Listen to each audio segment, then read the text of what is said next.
buenas tardes, buenas noches. Un fuerte saludo desde el seno de IPSOLAC. El señor presidente, el doctor Sergio Aparicio, me pidió favor de que diéramos estas palabras de bienvenida a este nuevo webinar que vamos a tener la oportunidad de tener de salud intestinal y cirugía bariátrica y metabólica. Hay un panel de lujo, hay unos disertantes de lujo, así es que yo lo único que quiero, su amigo y hermano, el doctor Estuardo Berens, inaugurar esto, y esto va a quedar a cargo de Patricia Castillo y Brenda Ceballos. Así es que, Pati y Brenda, muchas gracias. Saludos Latinoamérica. Que Dios les bendiga. Gracias, Gracias, doctor. doctor Estuardo. Muchas gracias. Perdón, Brenda. Saludos a todos. No. Muy buenas noches. Muy buenas noches. Vamos a dar inicio. Brenda, te cedo el lugar para que des el inicio, por favor. Gracias, Patricia. Pues bueno, darles primero que nada la bienvenida a todos nuestros asistentes. Estamos, pues ahora sí que muy contentos y felices de que estén aquí presentes. Tenemos ahora sí que unos disertantes y panelistas de lujo, así como un tema de bastante interés para todos.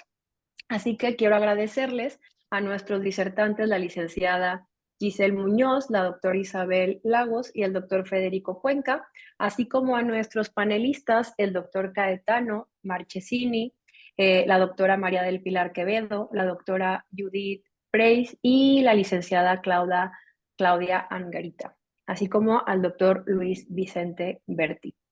Pues ahora sí, que damos inicio a nuestro webinar Salud Intestinal y Cirugía Bariátrica y Metabólica con nuestra primera disertante, la licenciada Giselle Muñoz.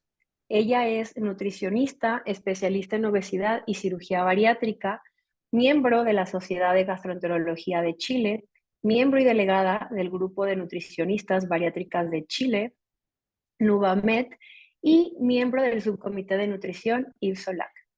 Te damos la bienvenida, licenciada Giselle, y te damos la palabra.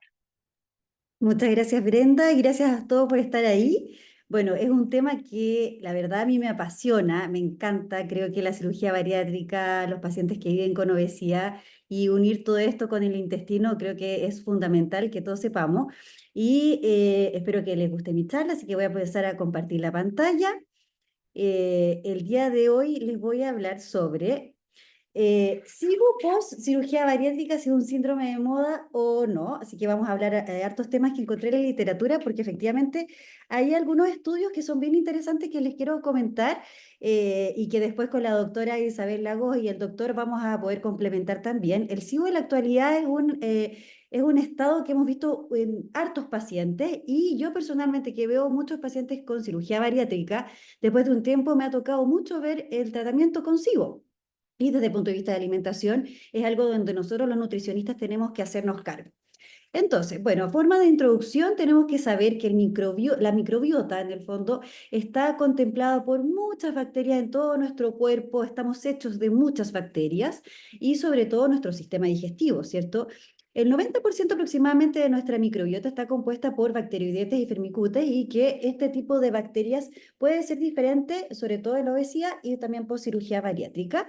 Y todas estas bacterias pueden ir fluctuando por la alimentación, por el tipo de parto, por el sexo, la etnia, el tipo de alimentación, el estado nutricional, los medicamentos. O sea, podemos cambiar a favor o a peor, digamos, nuestra microbiota en nuestro sistema digestivo. Y la disbiosis muchas veces nos puede generar diferentes patologías. La translocación bacteriana que podemos tener como anormal desde la microbiota que podemos tener en intestino grueso al intestino delgado puede llegar a generar este síndrome, que es el síndrome de sobrecrecimiento bacteriano, la sigla es SIBO. Y esta proliferación que se genera a nivel de las bacterias que fermentan muchas veces los carbohidratos que nosotros consumimos generan muchos síntomas, y ahí nosotros vemos pacientes que cursan con problemas a nivel digestivo, con diarrea o con estreñimiento, con exceso de flatulencia, con distensión abdominal. Son situaciones que dificultan mucho el día a día a nuestros pacientes. Sabemos que no es una condición que quizás los vaya a enfermar tanto, pero sí inhabilita muchísimo, y que nosotros tenemos que tener como las herramientas para poder abordar correctamente a nuestros pacientes. Dentro de todas las posibilidades por las cuales en el fondo podamos tener SIBO, cuáles son algunos factores predisponentes. Tenemos diferentes condiciones, como les había mencionado anteriormente, pero acá efectivamente tenemos dentro de ellas la cirugía bariátrica, sobre todo el bypass gástrico. Se ha visto que hay más SIBO en pacientes que se han sometido más en bypass gástrico que a gastrectomía en manga, ¿ya?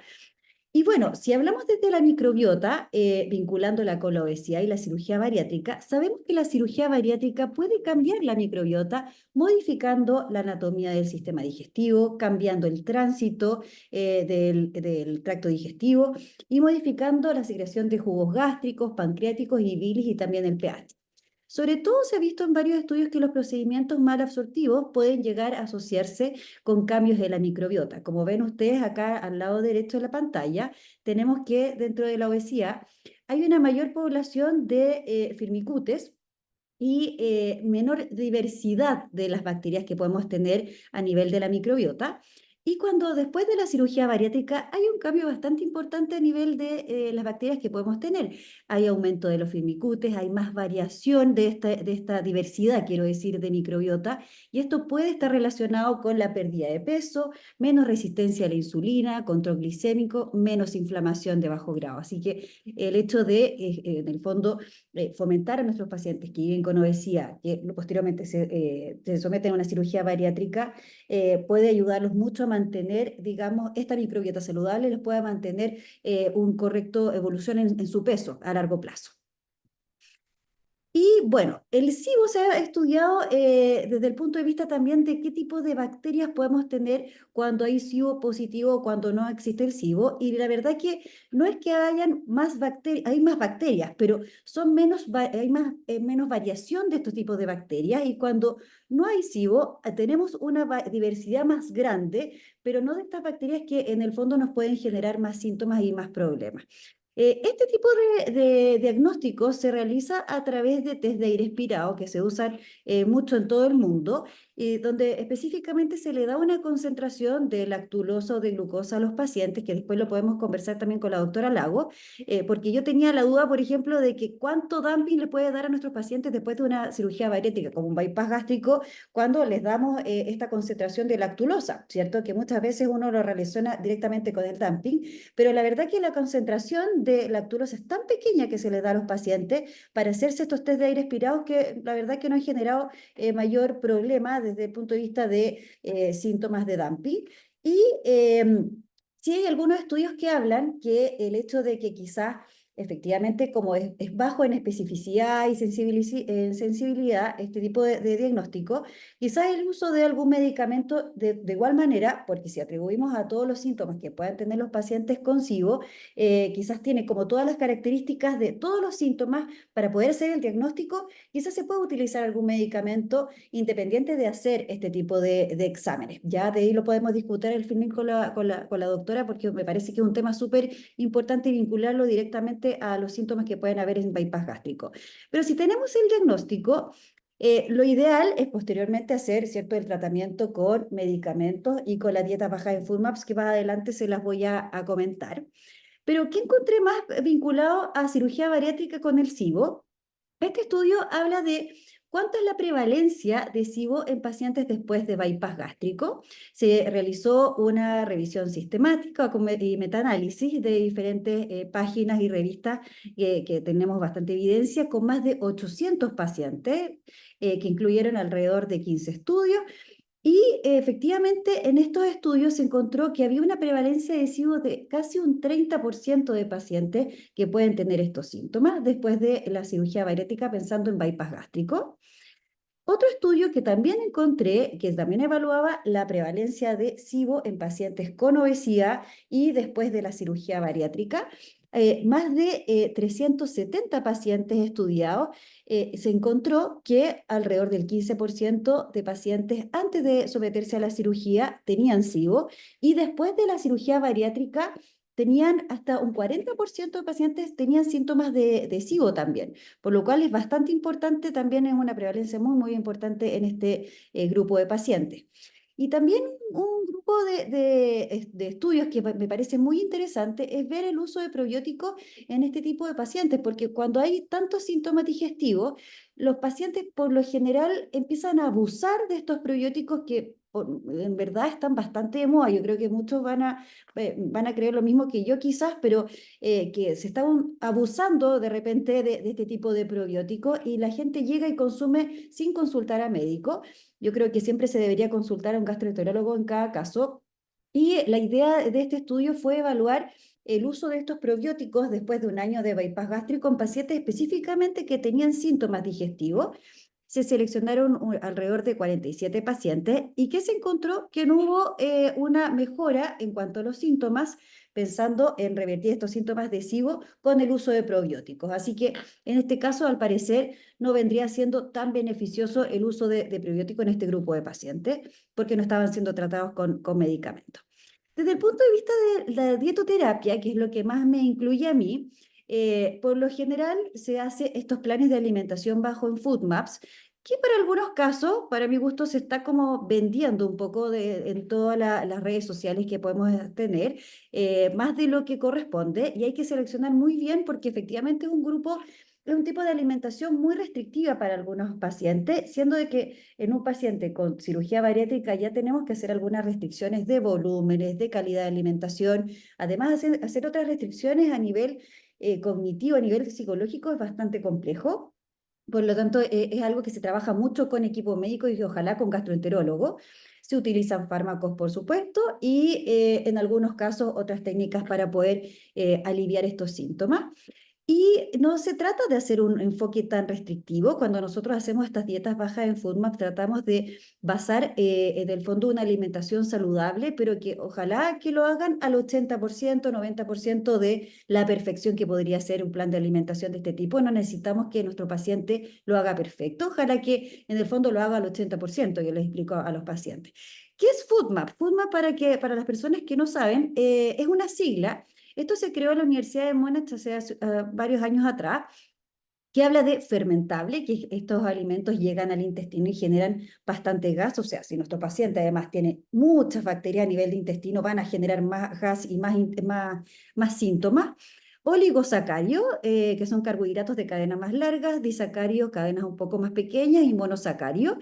Y los polioles que se usan muchísimo en los productos industrializados. Acá estamos hablando a nivel latinoamericano, pero para que ustedes sepan, los que no conocen Chile, en Chile estamos llenos de productos que entre comillas le llaman light o diet o sin azúcar.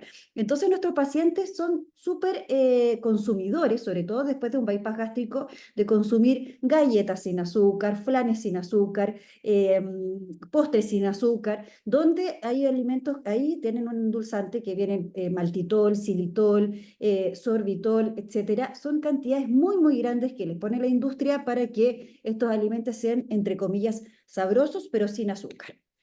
Acá en Chile hay muchísimos de ese tipo de alimentos.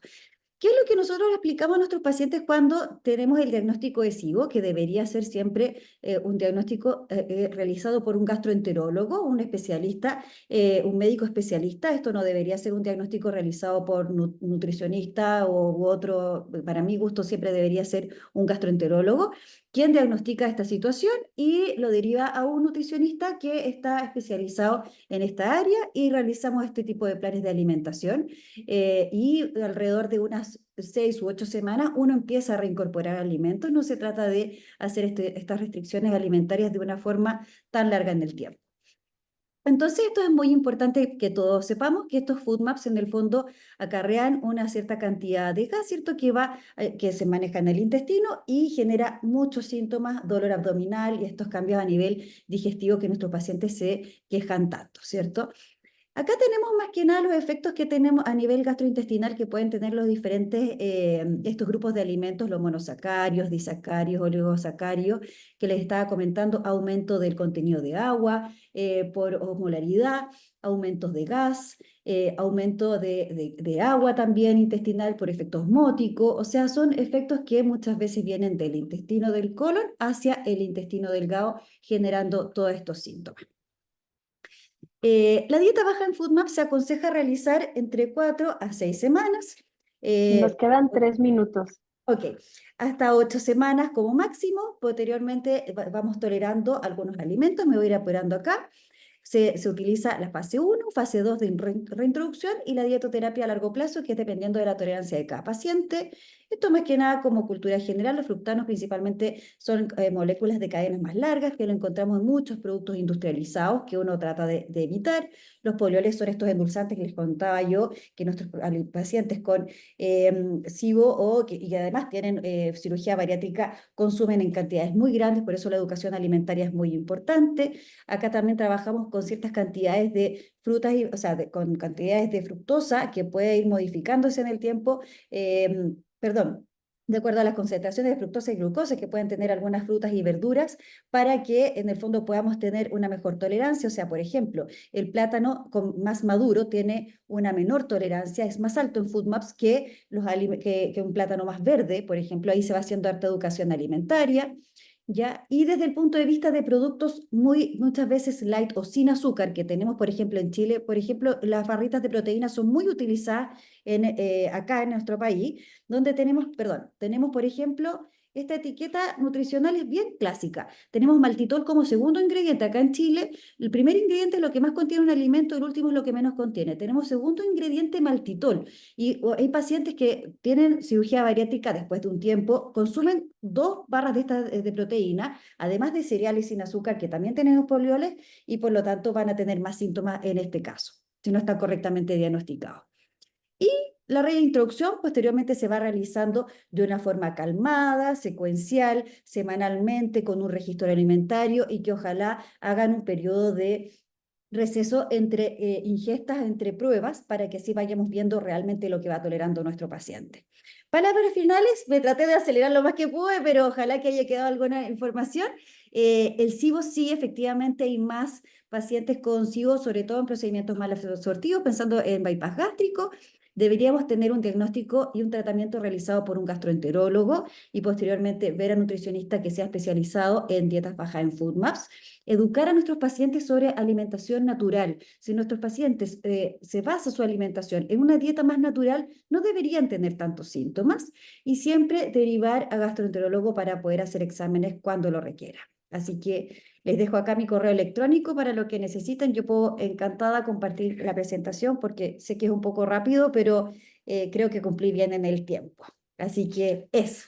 Gracias, Brenda. Cumpliste excelente, Giselle. Sí. Muchísimas gracias. Y Gracias a vamos a usted. dejar las preguntas hasta el final, por favor. Buenísimo. Toda la palabra a la licenciada Patricia. Gracias, Brenda. Buenas noches a todos. Y bueno, para apresurarnos con esto del tiempo que nos come y tanta información que tenemos, y para seguir con la dinámica de lo que tienen que ser los equipos interdisciplinarios en cirugía bariátrica, pues hablando de este tema, ¿quién mejor que una gastroenteróloga especialista, ¿no es cierto?, en el tema, nos va a acompañar ahora? Vamos a dar la bienvenida a la doctora Isabel Lagos, de Chile.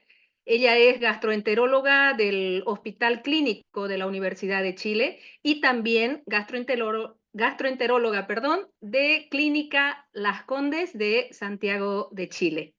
Doctora Isabel Lagos, bienvenida. Tiene 15 minutos. Adelante. Muchas gracias. Voy a compartir mi presentación con ustedes.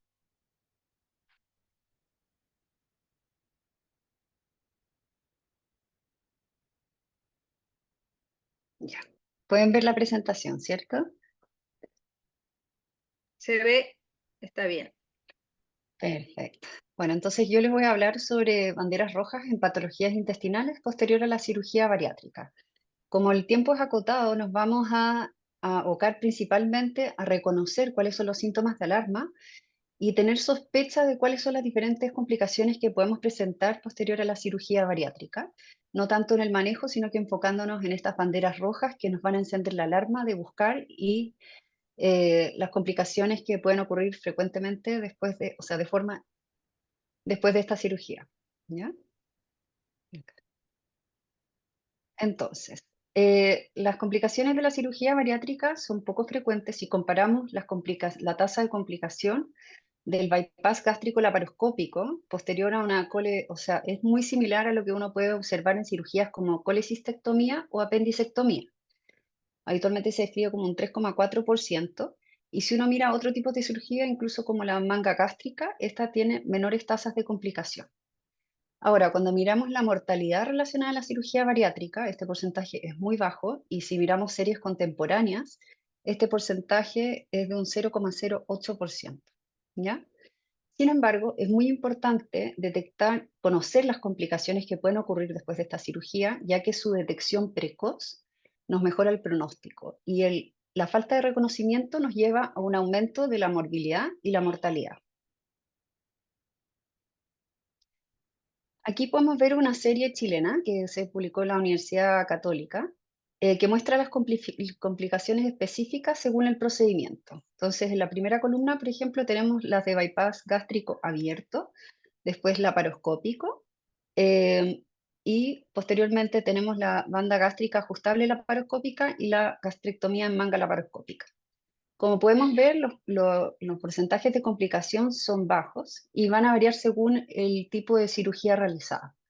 Por lo tanto, la primera pregunta que tenemos que hacer a nuestro paciente cuando nos consulta por una complicación o por sintomatología después de una cirugía bariátrica es cuál es la técnica utilizada y, idealmente, conseguir el protocolo operatorio, ¿ya? En esta presentación me voy a abocar principalmente a las complicaciones del bypass gástrico laparoscópico, como también de la manga gástrica, que son los procedimientos más realizados en mi ambiente al menos, me imagino que el de ustedes también. Entonces tenemos complicaciones que son precoces posterior a la cirugía y otras que son más tardías, otras que se pueden presentar desde el inicio, o sea, muy temprano posterior a la cirugía, pero también a largo plazo. Aquí a la izquierda podemos ver que la filtración anastomótica, obstrucción intestinal y la hemorragia son las principales como complicaciones gastrointestinales tempranas. Y posteriormente podemos presentar otro tipo de complicaciones como la estenosis anastomótica, la úlcera péptica marginal, síndrome intestino corto y litiasis biliar. Además podemos presentar el síndrome de dumping, que se puede presentar muy precoz después de la cirugía, pero también de forma tardía. Entonces, hablando de la filtración anastomótica, esta es la complicación más temida o la que menos queremos que ocurra en nuestro paciente, ya que aumenta significativamente la morbilidad y la mortalidad de nuestros pacientes. Además, puede prolongar la estadía hospitalaria, sobre todo cuando se relaciona a formación de fístulas, ¿ya?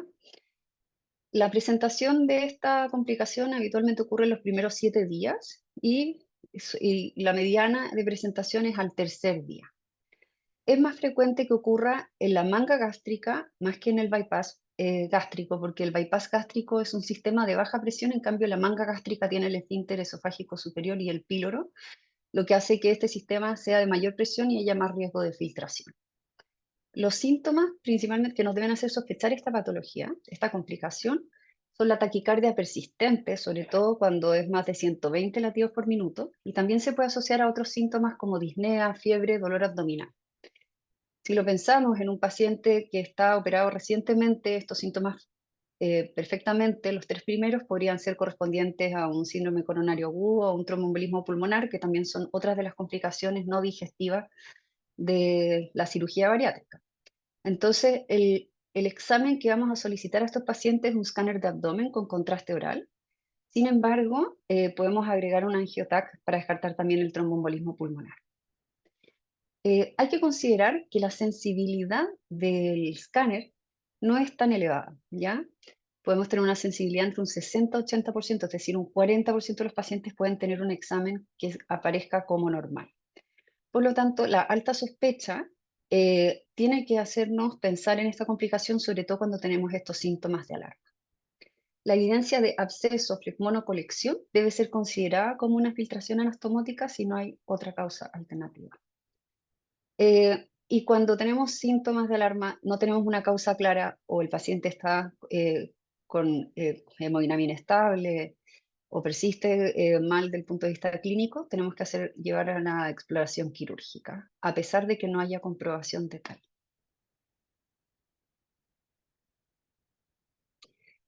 La obstrucción intestinal es otra de las complicaciones que podemos presentar en nuestros pacientes. Hay varias causas, las principales son las hernias internas y las adherencias postoperatorias. Según la serie, cambia la frecuencia. Por ejemplo, aquí hay una serie en que muestra que las adherencias eran más frecuentes que la hernia interna. Se presenta hasta en un 6% de los pacientes que tienen bypass gástrico. Y aquí los síntomas pueden ser bastante inespecíficos, pero lo principal va a ser como la intolerancia oral, con náuseas, con vómitos en hasta un 60% de los pacientes. Pueden tener dolor abdominal difuso, taquicardia, tal como en el caso anterior, y algunos pacientes pueden presentar fiebre. Una cosa característica que nos debe llevar a la sospecha es que presenten neumalgia, si bien que este no es un síntoma muy frecuente, nos puede orientar a que el paciente esté cursando con una obstrucción intestinal. Aquí también hay una baja sensibilidad al estudio. El escáner tiene un 51% de sensibilidad, la radiografía un 33% y la endoscopía solamente un 57%. Ya, disculpen. ¿Se ve todavía la presentación? No, no se ve. No, No, Ya. se ve tu fondo de pantalla. Ya. A ver. Ahí sí. ahí sí. Entonces, ¿qué es lo relevante? Es que tenemos que considerar este diagnóstico en conjunto con radiología y con cirugía. Debe ser analizado de forma interdisciplinaria, ya que el estudio tiene un bajo rendimiento diagnóstico. En un 50% de los pacientes puede ser que el paciente persista sintomático sin que tengamos una posibilidad de diagnosticar solamente con radiología. En cuanto a la hemorragia, esta es una complicación, también es poco frecuente, entre un 0,4 y un 4%, pero eleva de forma importante la mortalidad hasta un 7,1%. Y prolonga la estadía hospitalaria, en hasta 2 días más de estadía hospitalaria por hemorragia. ¿Ya? Aquí los síntomas de alarma también son inespecíficos, puede haber solo taquicardia. Evidentemente, si es que hay hematoquesia o melena, lo vamos a sospechar y en ese caso hacemos endoscopia digestiva alta. La estenosis anastomótica se manifiesta cuando hay un diámetro menor de 10 milímetros al paso del endoscopio, y lo más frecuente es que se localice en la anastomosis gastroyeyunal. Podemos ver que es más frecuente en los pacientes que se han realizado bypass gástrico, entre un 8 y un 19%, siendo poco frecuente en la manga gástrica. Los síntomas de alarma en este caso son intolerancia oral. Los pacientes pueden presentar saciedad precoz, náuseas y vómitos, dolor abdominal, pero también disfagia. ¿Ya? Y aquí el estudio es un poco más simple.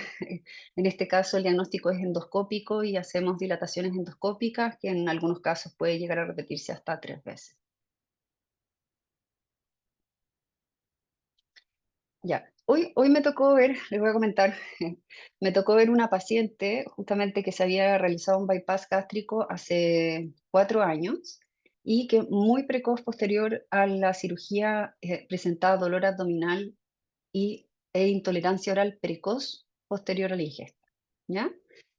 Entonces, había consultado a múltiples gastroenterólogos y cirujanos y no había obtenido respuesta. Finalmente ya se acostumbró a tener unos bajos volúmenes de ingesta y vivir con intolerancia oral, saciedad precoz, ni siquiera alcanza a sentir saciedad y ya siente dolor. Entonces, este es uno de los casos en que podríamos sospechar que se genere kinking o que plegamiento o también un vólvulo. ¿Ya? En este caso, los síntomas de alarma van a ser la intolerancia oral, post-ingesta, postoperatoria, ¿ya? Y la disfagia. Aquí el diagnóstico también es difícil porque muchas veces la imagen puede no ser evidente. En este caso, yo a la izquierda les estoy mostrando una reconstrucción en 3D en un escáner con contraste oral, ¿ya? Entonces, puede no ser evidente al estudio y requiere revisar la anatomía en conjunto con radiología y cirugía. Ya. El síndrome de dumping se produce porque se genera una rápida liberación del contenido alimentario al intestino delgado y se puede manifestar como síndrome de dumping temprano o tardío. Y esto va a depender de cuánto tiempo después de la ingesta se producen los síntomas. El síndrome de dumping temprano se produce habitualmente dentro de la primera hora post-ingesta tiene una mayor frecuencia que el síndrome de dumping tardío, se presenta hasta en un 9,4% de los pacientes y puede tener síntomas gastrointestinales y vasomotores. Los síntomas gastrointestinales pueden ser diarrea, con dolor abdominal, de carácter cólico, náuseas y con hinchazón o bloating. Pero además van a presentar síntomas vasomotores. Pueden presentar taquicardia, flashing, incluso síncope. Uno puede presentar además diaforesis. En el fondo es bastante florido la sintomatología y basta solamente conocer el síndrome para poder diagnosticarlo. Cuando el síndrome de dumping es tardío, se puede producir hipoglicemia postprandial porque se produce una liberación elevada de insulina. En el fondo es una hipoglicemia postprandial hiperinsulinémica. Esto es menos frecuente y sí requiere una sospecha mayor para poder hacer el diagnóstico.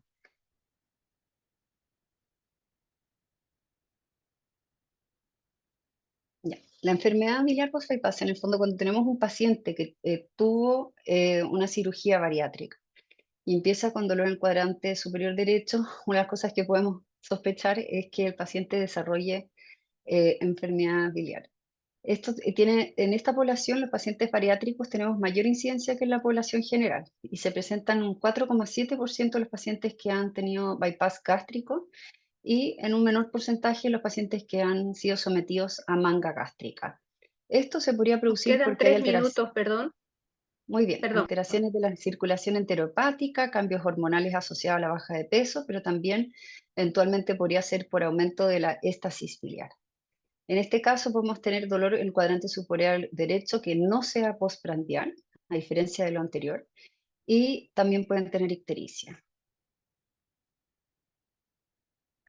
La úlcera péptica marginal se presenta en un 5% de los pacientes. Sin embargo, si uno revisara a los pacientes un mes postoperatorio, un mayor porcentaje lo puede presentar. Lo más frecuente es que sea en la anastomosis gastroyeyunal o en la primera porción duodenal. Y los síntomas de alarma van a ser dolor epigástrico urente, náuseas y vómitos, y también pueden presentar disfagia. Las complicaciones de la úlcera pueden llevar a estenosis anastomótica, a sangrado y a perforación, por lo tanto requieren sospecha y ante síntomas sugerentes deberíamos solicitar endoscopía digestiva alta. Del síndrome intestino corto se da como resultado resecciones por síndromes obstructivos, adherenciales o por hernias internas, ¿ya? Sin embargo, es muy poco frecuente. Acá podemos ver en esta serie, en esta corte escocesa, que solamente 7 pacientes de 57.255 presentaron este diagnóstico. Y se veía que la mayoría de estos pacientes había habido retraso diagnóstico. O sea, es muy importante haber sospechado las patologías anteriores para evitar esta complicación. Entonces, para redondear en el fondo, lo más importante acá es la detección temprana de las complicaciones, porque eso va a reducir la morbilidad y la mortalidad asociada al paciente. Es muy relevante conocer la anatomía del paciente, saber qué cirugía se realizó. Muchas veces podemos acceder a los protocolos operatorios, lo que nos va a ayudar a hacer el diagnóstico de forma más eficaz. Y es crucial tener una alta sospecha, ya que como podemos ver, la mayoría de estas complicaciones no se diagnostican de forma fácil y los exámenes tienden a tener rendimientos cercanos al 60%. O sea, el 40% de nuestros pacientes puede tener una de estas complicaciones y no manifestarse de forma evidente. Por lo tanto, el trabajo interdisciplinario, en este caso con cirugía, gastroenterología y radiología, es crucial para poder tener el correcto manejo de nuestros pacientes. Muchas gracias. Muchas gracias, Isabel. Muchas gracias por tu presentación y excelente tema y gracias por mostrarnos estas banderas rojas en problemas intestinales, ¿no? Post cirugía bariátrica que nos ayudan tanto a los nutricionistas como a los cirujanos. El tiempo estuvo fabuloso, así que Brenda, ¿puedes presentar el próximo ponente, por favor? Claro, pues damos la bienvenida al doctor Federico Cuenca. Él es jefe del Servicio de Cirugía del Hospital de Gastroenterología, doctor Carlos Bonorino.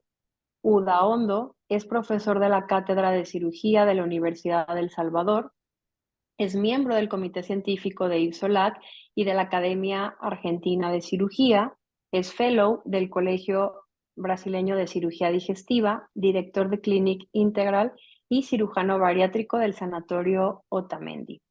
El doctor Federico está aquí con la ponencia frente al diagnóstico de enfermedad celíaca. Cambia la indicación de técnica quirúrgica. Bienvenido, doctor. Hola, bienvenido, muchas gracias. La doctora Lagos debería dejar de compartir pantalla, así puedo yo subir la mía. Ahí está.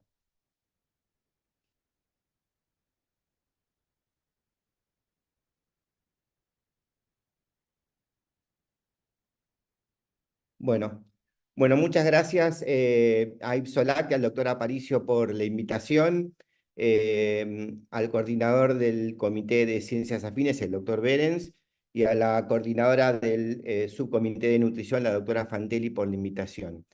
Es desde ya un honor participar de este tema y de este webinar, y es obviamente un desafío para un cirujano hablar en el contexto de estos temas tan relacionados tangencialmente con la cirugía. Pero bueno, voy a tratar de en los próximos 15 minutos de dar un poco la importancia del conocimiento de estos temas por parte de un cirujano, en este caso enfermedad celíaca.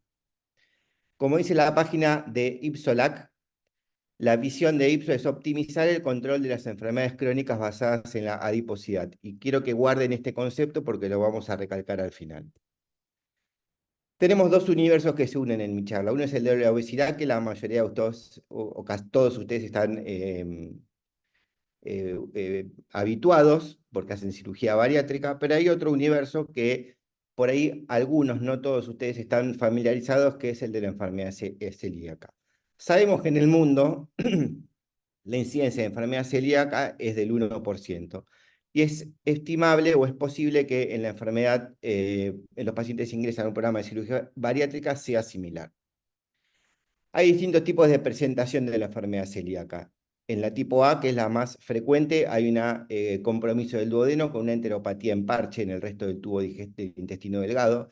En la tipo B afecta principalmente al duodeno o únicamente al duodeno. En la tipo C está el duodeno respetado y el resto del intestino delgado se afecta en parches. Es de ahí que no necesariamente una endoscopía negativa descarta, sí es poco frecuente, pero no descarta enfermedad celíaca. Este es un estudio, o una tabla en la cual se unieron varios estudios en los cuales se estableció la prevalencia de enfermedades, la asociación entre el índice de masa corporal y al momento del diagnóstico de enfermedad celíaca. Y vean que todos los trabajos prevalece el normopeso y el exceso de peso en la forma de presentación. Es decir, lo que nosotros pensábamos que el paciente celíaco era, que era desnutrido y de bajo peso, eso sabemos hoy por hoy que no lo es. Y en nuestro hospital se hizo un trabajo, este trabajo fue publicado por el grupo de enfermedad celíaca del Hospital Udaondo en la DDWIC, en la cual los pacientes que ingresaron al programa o a la evaluación de enfermedad celíaca tenían el bajo peso 16%, normopeso 59%, exceso de peso un 25%, exceso de peso hablando de sobrepeso y obesidad. Y luego de 2 años de dieta libre de gluten, los pacientes con bajo peso y normopeso se unieron y fueron el 54%. Es decir, los de bajo peso pasaron a normopeso y los de normopeso permanecieron en normopeso, pero con un índice de masa corporal superior al que tenían. Y el resto de los pacientes, el otro 50% de los pacientes con normopeso, junto con el exceso de peso, pasaron a formar el 46% de los pacientes que tenían sobrepeso u obesidad. Es decir, no es el índice de masa corporal, es un número que va subiendo a medida que el paciente se va tratando cuando es diagnosticado en forma precoz. Hay factores de riesgo que aumentan la incidencia de enfermedad celíaca. Y es muy importante que el equipo multidisciplinario que evalúa a los pacientes de cualquier programa de cirugía bariátrica los conozca. ¿Por qué? Porque es la forma que tenemos de tratar de diagnosticar un paciente con enfermedad celíaca cuando nos llega sin diagnóstico. Un antecedente muy importante es el antecedente familiar. Entre un 5 y un 10% aumenta la incidencia de tener enfermedad celíaca. La diabetes tipo 1 entre un 3 y un 6%, osteoporosis entre 1 y 3%, anemia ferropénica entre un 3 y un 15% y enfermedad tiroidea autoinmune un 5%. En otros trabajos de Pinto y colaboradores se publicó que la autoinmunidad, o sea, las enfermedades autoinmunes aumenta la incidencia variable entre un 2 y a un 35%. La función reproductiva se ve alterada en hasta un 17% a expensas fundamentalmente de los abortos espontáneos. Hay un aumento del riesgo relativo de malignidad de tumores de intestino delgado, fundamentalmente el linfoma y adenocarcinoma de intestino, entre un 1 y un 3%, déficits nutricionales entre un 10 y un 60% y depresión entre un 20 y un 50%. Es decir, ¿qué podemos hacer nosotros como un equipo de cirugía bariátrica? Pesquisar todos estos factores de riesgo a ver cuál de ellos puede estar asociado con enfermedad celíaca. ¿Por qué es importante esto? Porque la clínica de la enfermedad celíaca puede ser por diarrea, mala absorción y pérdida de peso, o presentarse como síntomas atípicos o asintomáticos inclusive. Y de estas tres formas de presentación, la atípica y los asintomáticos se llevan el 70%. Fíjense que de las formas atípicas hay descripta hasta alteraciones en la piel secundarias a enfermedad celíaca e incluso ataxia asociada al gluten. La primera asociación entre cirugía bariátrica y enfermedad celíaca la publicó nuestro grupo en el año 2012.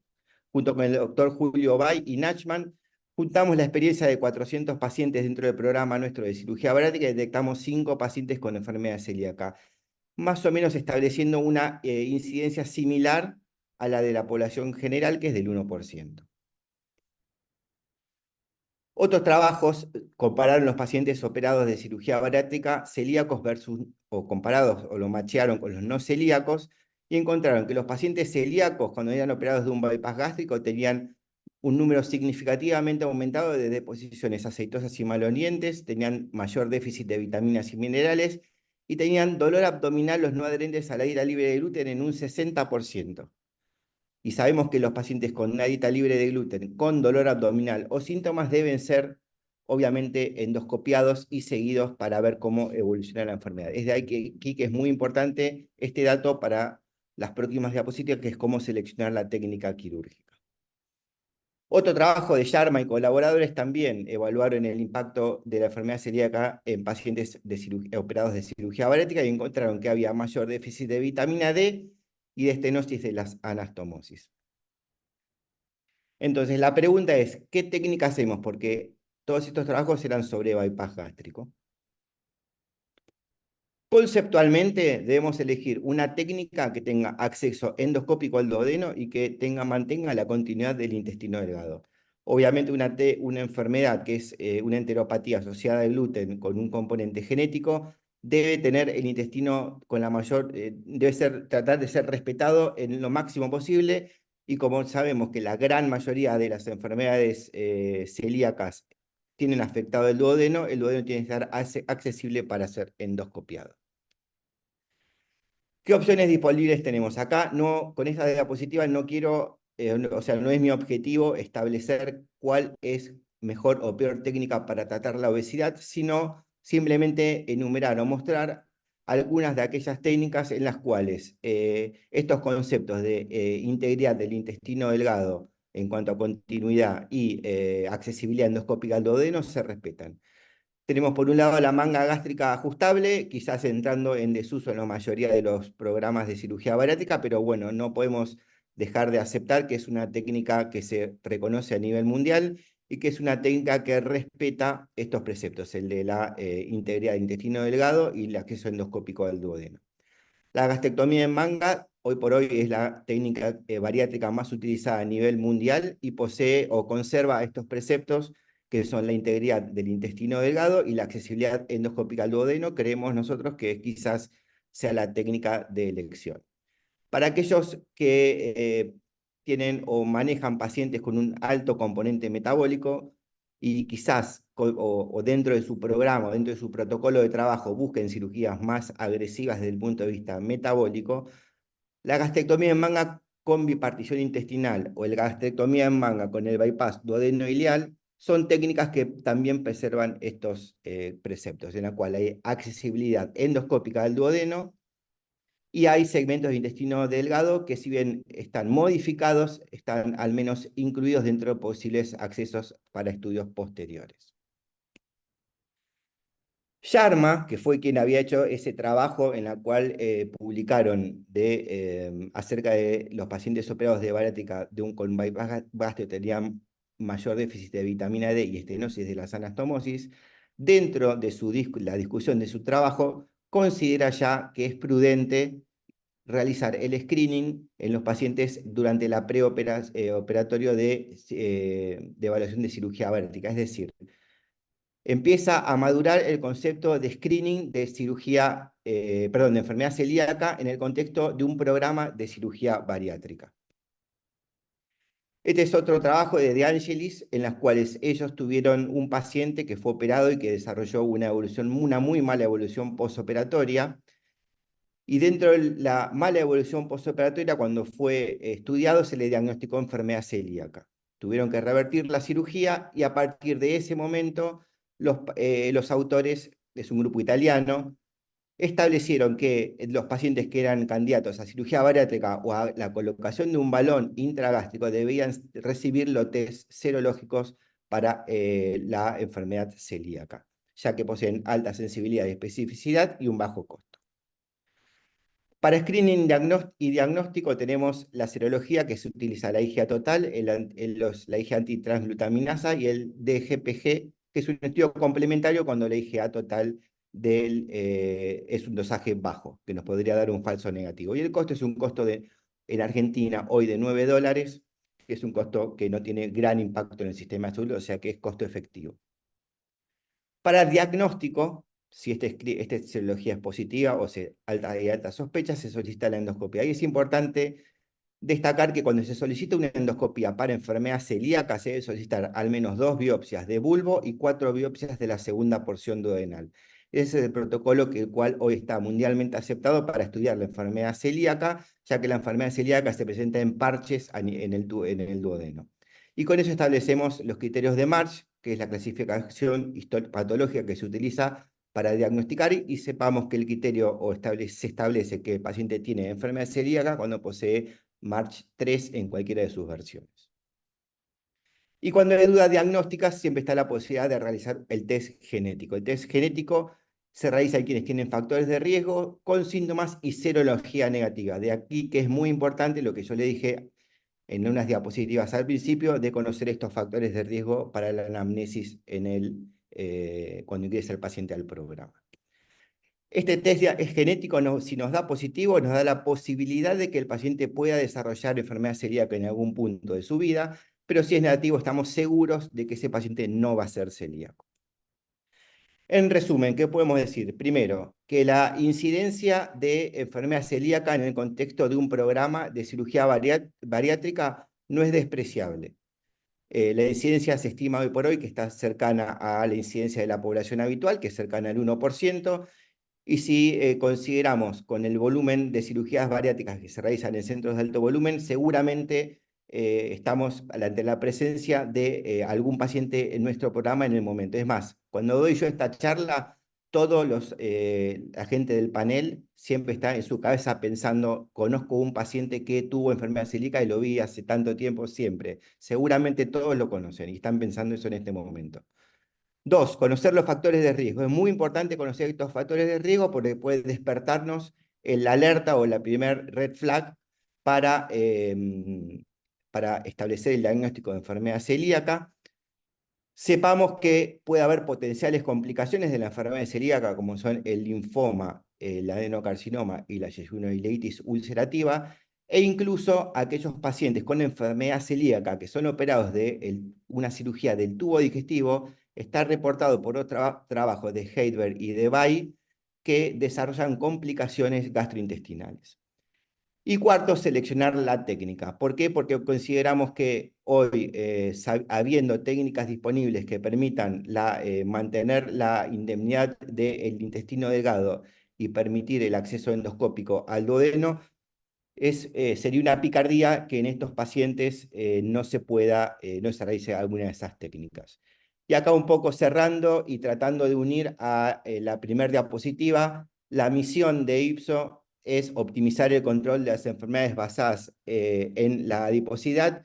Y la pregunta que surgiría es si el screening de enfermedad celíaca con serología precirugía bariátrica es algo que podríamos pedir porque es algo costo efectivo, que está accesible en todos lados y que puede ayudarnos a prevenir una catástrofe.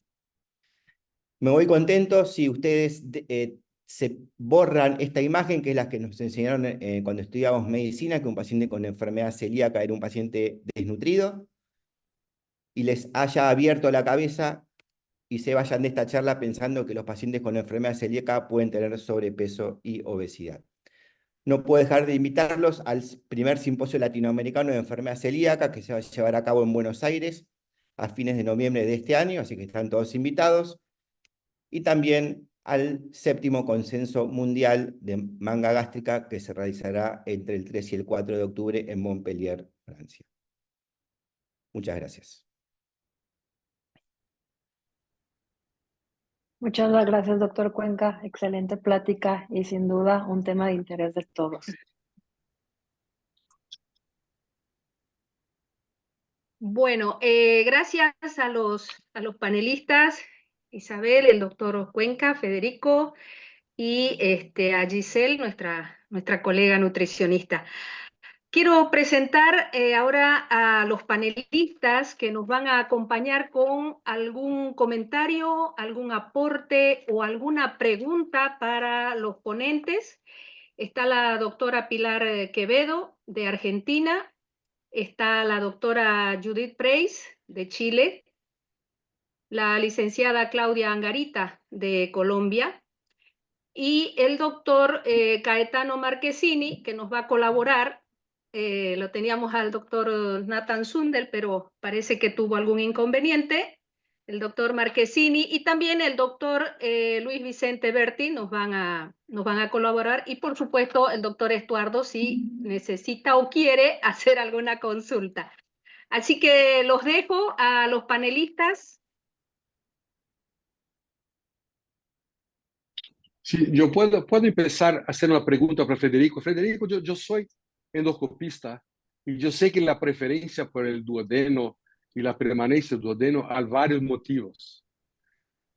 Porque es más fácil de acceso endoscópico, porque se consigue traducir todo el efecto del problema del intestinal en el duodeno. Pero yo no vi ningún estudio diciendo que bypass gástrico no se consigue lo mismo aspecto de biopsia que consigue el duodeno haciendo una biopsia de yeyuno. ¿Hay algún estudio mostrando eso? No. Porque el consenso es porque viene de la endoscopía y del acceso endoscópico. Mas la alteración es en todo el intestino. Entonces, ¿por qué no puedo hacer una biopsia yeyunal? No, bueno, a ver, creo que lo presenté o lo mostré en las primeras diapositivas. La afectación, o sea, la gran afectación es duodenal. El resto del intestino delgado son en parches muy pequeños, aislados, y es muy difícil de detectar. Por eso es siempre que el consenso es tratar de detectar en el duodeno. Esa es la zona caliente en la cual el endoscopista puede acceder al duodeno y los protocolos están establecidos en la zona duodenal. ¿Hay afectación intestinal? Sí, pero digamos, es biopsiar intestino delgado al azar, va a ser de muy bajo rédito. Yo creo que no hay estudio ninguno hecho de biopsia de yeyuno probando que yeyuno no es bueno para biopsiar. Entonces, yo creo que sería mejor nosotros estudarmos pacientes que hacen bypass con la doença celíaca para hacer los seguimientos y saber si realmente esa afirmación que no se debe hacer bypass en pacientes con doença celíaca, con enfermedad celíaca o no. Yo creo ese es un punto que para mí, porque yo no me acuerdo ahora de estar en un estudio demostrando esto. Yo entiendo que para gastroenterólogos hace todo sentido hacer biopsias de duodeno y de segunda porción porque es endoscópicamente más fácil y porque el acceso y porque es la primera parte del intestino que traduce toda la enfermedad. mas yo creo que no vi ningún estudio demostrando que hacer biopsia en ayuno no demuestra la misma enfermedad. Es inverso, porque no se usa el ayuno como o una biopsia enteral distal como referencia, porque el racional de quien es endoscopista y que trata la doença hace en pacientes que no son operados. No sé si me Sí, entiende, Federico. no, yo lo entiendo. A ver, me parece que va a ser algo costo efectivo, no va a ser algo factible. O sea, me parece el acceso endoscópico al duodeno es accesible, es universalmente Sí, accesible. En cambio, si uno quiere hacer un acceso al intestino delgado, me parece que el costo efectivo no es, no se compara con una endoscopía tradicional, y hacer la enteroscopía también me parece que va a ser, ya va a ser mucho más difícil el acceso. Ahora, si hay un trabajo que lo compare, no. De hecho, a mí me gusta cuando me invitan a dar estas charlas porque este concepto de enfermedad celíaca y obesidad está muy perdido. Entonces, no hay ningún trabajo, hay muy pocos trabajos en cirugía, y comparándolo no hay. Ahora, habiendo técnicas que son exitosas y que permiten el acceso endoscópico al duodeno, me parece más razonable realizar una técnica. A ver, como no es algo que está establecido mundialmente, no te puedo decir que está prohibido hacer un bypass, no te lo puedo decir yo. Yo te digo lo que, en base a lo que es la enfermedad celíaca y a las técnicas disponibles, lo que yo sugiero. Me parece que es costo efectivo y es más lógico realizar técnicas que conserven la indemnidad del intestino y del duodeno y que son efectivas aparte. Entonces, en ese contexto me parece que, bueno, un poco lo que yo había expresado que una técnica debe tener. también. Gracias. Ok, muchas gracias. La doctora Pilar Quevedo, creo que quiere acotar algo. Adelante, Sí. Pili. Gracias, Pati. La verdad, felicitaciones a todos los disertantes, maravillosas las exposiciones.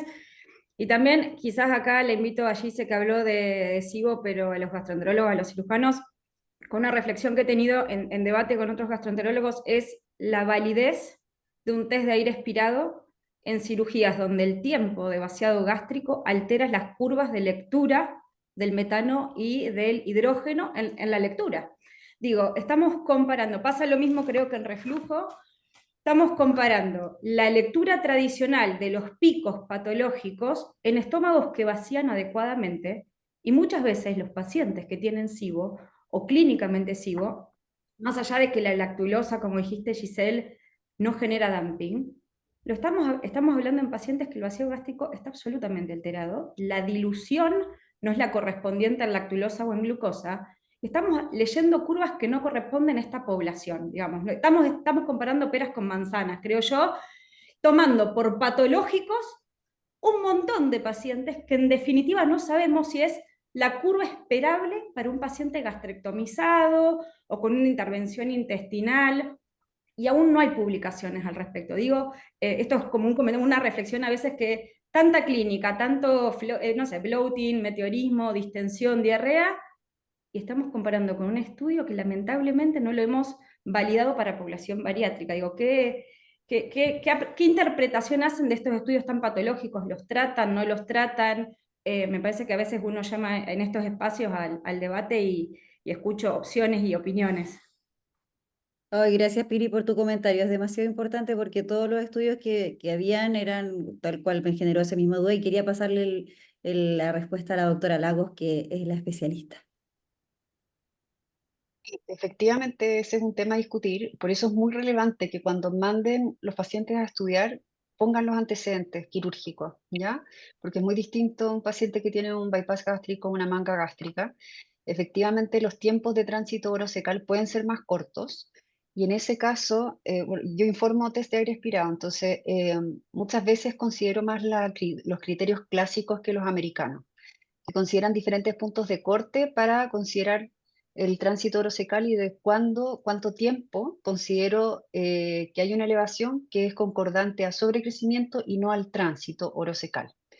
Entonces, los criterios clásicos consideran 60 minutos, ¿ya? Y los criterios americanos consideran 90 minutos.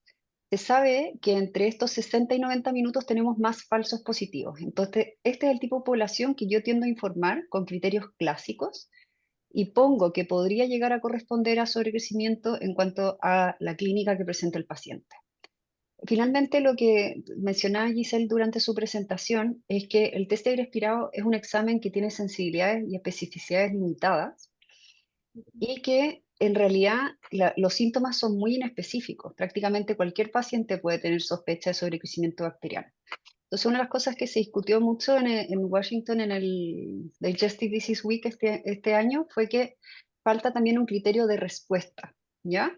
En el fondo no basta solamente con tener un paciente con síntomas que son inespecíficos y que cumpla los criterios diagnósticos ya sea americanos o europeos, sino que también tiene que haber una respuesta clínica al tratamiento, ¿ya? Entonces, un paciente que tiene un test de aire expirado en que la elevación del hidrógeno o el metano fue a los 70 minutos, por ejemplo, aunque no cumple por la escuela clásica, sino que solamente la americana, y que no respondió a un tratamiento, yo pensaría que eso no es sobrecrecimiento bacteriano, sino que hay que pensar en un diagnóstico alternativo. Excelente. Y una pregunta más, y ya con esto dejo espacio a otro para Federico. ¿Qué pasa con las endoscopías que uno ya ve en el prequirúrgico? Que hay atrofia, hay un compromiso muy significativo de la mucosa, incluso Isabel también, por supuesto. ¿Cuánto tiempo uno debiera esperar en pacientes que tienen evidencia endoscópica de lesión para reendoscopiar y considerar el timing quirúrgico más allá de la optimización del equipo? Muy buena pregunta. A ver, primero, estos son pacientes que hay que obviamente trabajar en equipo.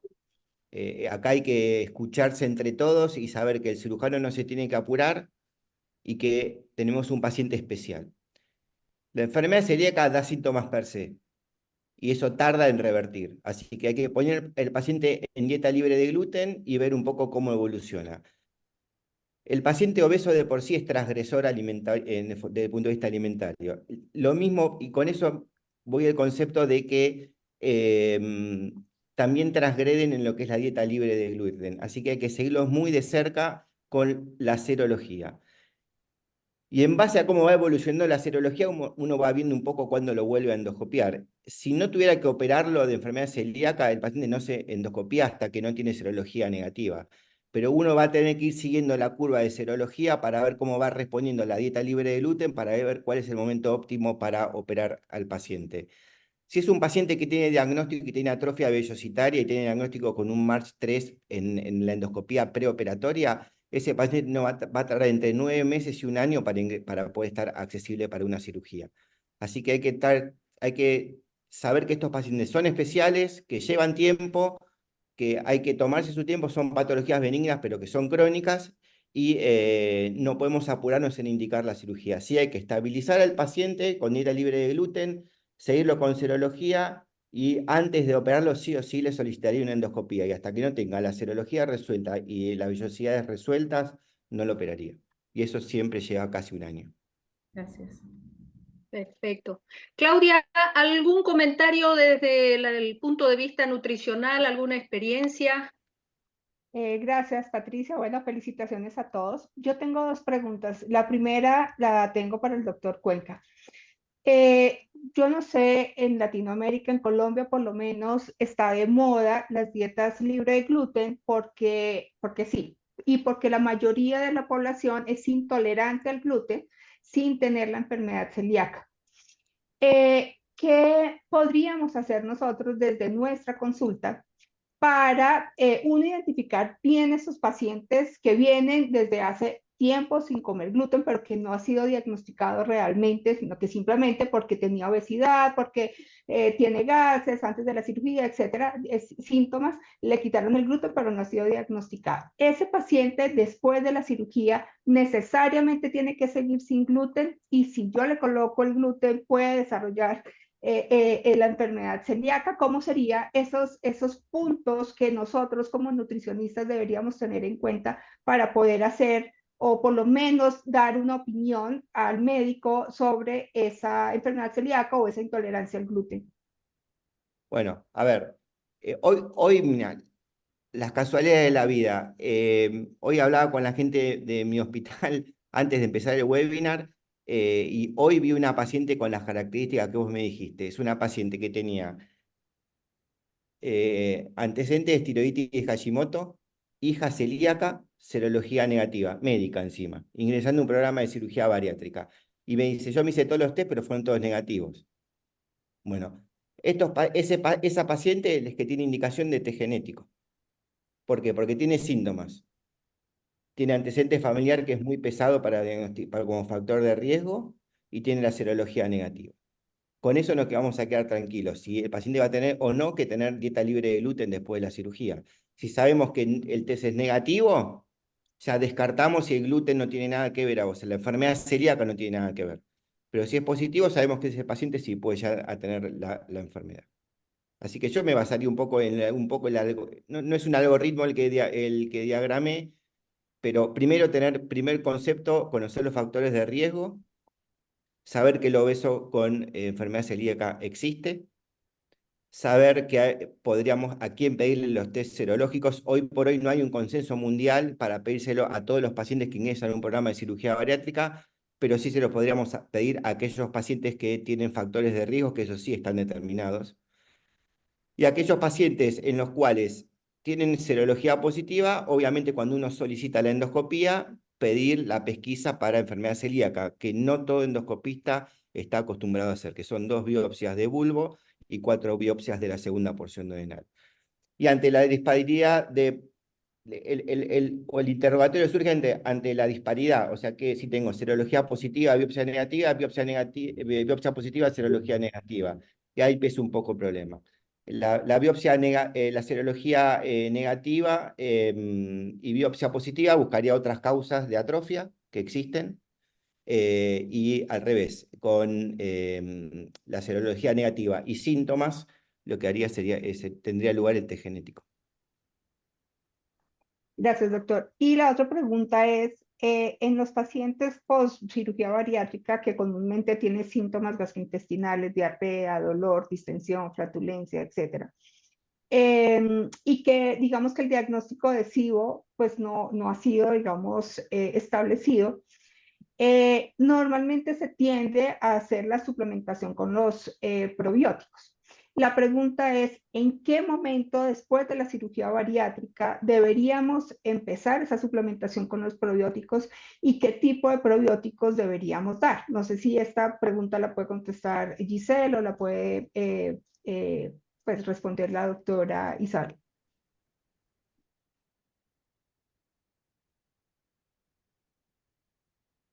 Giselle, tu audio está cerrado. Perdón, ahí sí. Yo creo que, Claudia, sí. Lo que pasa es que está como o sea, extremadamente masificado el uso de probióticos. Los probióticos son excelentes para muchas cosas, pero si es que tenemos SIBO, es como bastante contradictorio tener que entregar más bacterias, siendo que ya tienen un exceso de microorganismos en el intestino. Entonces, primero se trabaja con los antibióticos que prescriben los gastroenterólogos y posteriormente se recomienda una dieta basada en FoodMaps y en conjunto con los antibióticos. Y posteriormente a eso utilizamos prebióticos y probióticos. Ahí la doctora también va a dar su consideración, pero efectivamente, pero eso después de los tratamientos con los antibióticos. Ya, eso más que no. Y la doctora Lago, si nos puede ayudar con la respuesta, porque yo sé que ella tiene una acotación está silenciada, eso sí. Sí, sí, yo también, o sea, tiendo a no usar tanto probiótico quizás. Nos fundamentamos mucho más en el uso de prebióticos o probióticos dentro de la misma alimentación. Pero efectivamente se ha visto que que el Saccharomyces boulardii, por ejemplo, o lactobacillus bifidobacterios podrían ayudar en la cirugía bariátrica. ¿Ya? ¿En qué minuto dejarlo? La verdad no tengo claridad de en qué punto dejarlo. En general estos pacientes a mí me llegan en el postoperatorio más tardío, ¿ya? Entonces yo ya los evalúo con síntomas, busco los diagnósticos diferenciales y siempre en realidad busco otros diagnósticos antes de dejar los probióticos, ¿ya? Un paciente como el que comentaban recién, que era un paciente con bloating, con diarrea, puede tener múltiples causas de diarrea. Incluso se ha descrito más enfermedad inflamatoria intestinal en pacientes con cirugía bariátrica, aunque es un porcentaje que es menor. Entonces hay que estudiar insuficiencia pancreática, sobrecrecimiento bacteriano, síndrome intestino irritable incluso, antes de dejar un probiótico. Muchas gracias. Judith, te cedemos la palabra si tienes alguna pregunta o algún comentario al respecto. Hola, qué rico verlos a todos. Excelentes presentaciones, muchas gracias, muy claras y muy actualizadas, así que siempre se agradece. Yo solamente contar, he tenido un par de casos de pacientes bariátricas mujeres. Yo creo que aquí hay un tema sobre la incidencia que, por lo menos en Chile, entiendo que es un poco menor. Aquí me puede ayudar la doctora Lagos, de enfermedad celíaca, que en Argentina entiendo, la incidencia y la prevalencia, entiendo que en Argentina es un tema más prevalente que en Chile, no sé muy bien la razón, pero acá en Chile a mí personalmente me pasó con 2 pacientes bariátricas con diagnóstico de enfermedad celíaca post cirugía bariátrica, o sea, ellas no sabían que tenían enfermedad celíaca antes de ser operadas.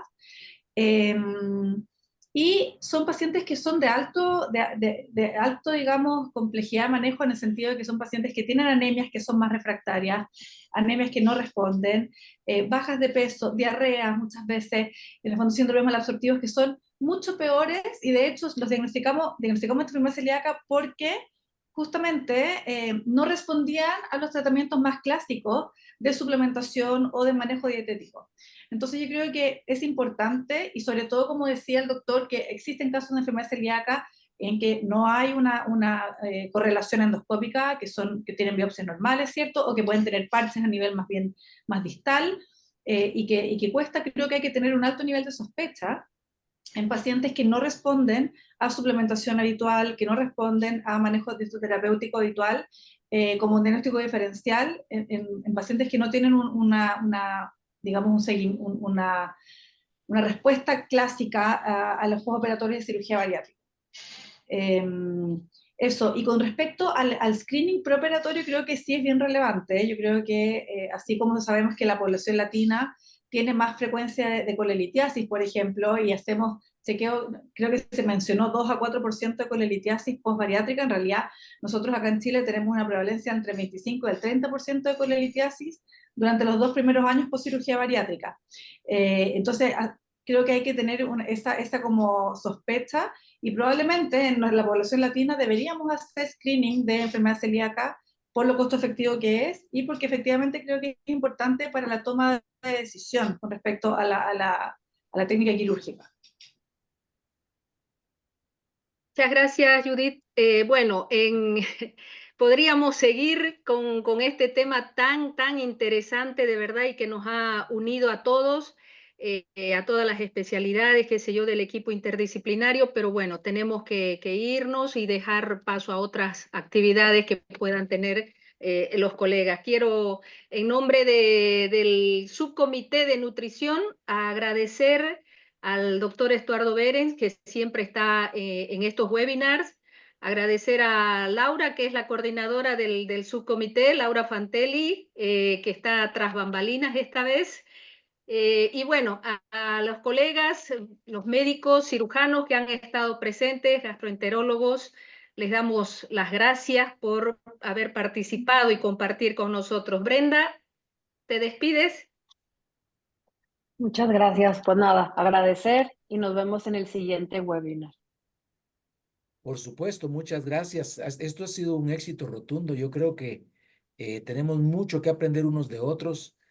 Faltó aquí platicar otro poquito de otras cosas, pero bueno, el tiempo es apremiante. Tal vez podríamos programar algo acerca de Clostridium difficile la próxima vez, Federico, porque yo creo que vale la pena hablarlo y platicarlo. Yo quiero agradecerles en nombre del presidente, el doctor Sergio Aparicio. Aquí está el vicepresidente, el doctor Cayetano Marquesini, para que Cayetano haga el cierre de este evento. Muchas gracias. Dios les bendiga. Muchas gracias a todos. Fue fantástico. Aprendí mucho.